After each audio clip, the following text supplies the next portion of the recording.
Restituire i terreni abbandonati all'agricoltura magari per essere coltivati da giovani imprenditori agricoli. Questa è la proposta lanciata dal convegno Terra e Cibo, nuove sfide professionali per i giovani, organizzato da Coldiretti Treviso a Mogliano Veneto nell'ambito della Fiera del Rosario. Una proposta che parte da un dato. In tutto il Veneto esistono oltre 15.000 ettari di terreno incolto, gestiti da vari enti pubblici e non, che potrebbero essere destinati ad uso agricolo. Un'idea raccolta anche dalla Regione Veneto, con una legge che istituisce la Banca della Terra, registro telematico del terreno incolto o abbandonato di proprietà sia pubblica che privata, che potrebbe essere rivitalizzato grazie alla buona volontà di qualche imprenditore agricolo, perché in fondo anche in tempi di crisi l'agricoltura non ha mai smesso di funzionare. L'agricoltura non si ferma mai, non si è mai fermata, ha sempre cercato prodotti e innovazione nuova. Una volta si pensava soltanto a produrre, ora si pensa a produrre, a esportare, a cercare prodotti nuovi, a cercare il marketing, a cercare tutte quelle attività collegate a un'agricoltura che sempre di più può diventare e deve essere multifunzionale. Una proposta valida soprattutto per i giovani, sempre più protagonisti del New Deal dell'agricoltura. E specialmente ai giovani è stata dedicata anche un'altra iniziativa presentata nel corso del talk show, gli Oscar Green dell'impresa.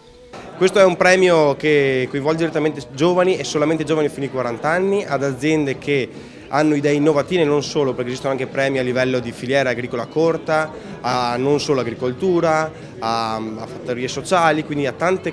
insieme di iniziative di impresa che coinvolgono soprattutto e in modo particolare i giovani. Delle aziende giovani, soprattutto di base, che fanno business, che si riescono a rendersi competitivi nel mercato oggi in un momento di crisi, che è da dirlo, perché aziende così giovani che riescono a avere del fatturato, stare in piedi e quindi creare anche occupazione, proprio perché sono aziende che hanno anche dei dipendenti, è una cosa da notare. Tra i tanti giovani presenti all'appuntamento organizzato da Coldiretti anche alcune aziende agricole innovative, come la società agricola Le Coccinelle di Mogliano Veneto, che punta su una produzione biologica di ortaggi e sulla vendita limitata al territorio locale.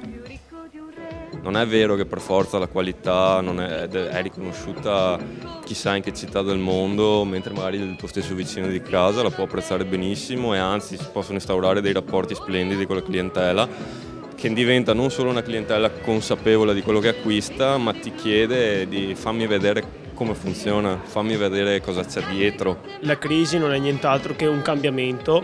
un fermarsi e dire qua c'è qualcosa che non va, guardiamoci attorno, guardiamo il passato con un'attenzione al futuro, quindi riprendere l'agricoltura è un primo passo, perché l'agricoltura è il cordone ombelicale tra noi e tutto quello che ci circonda.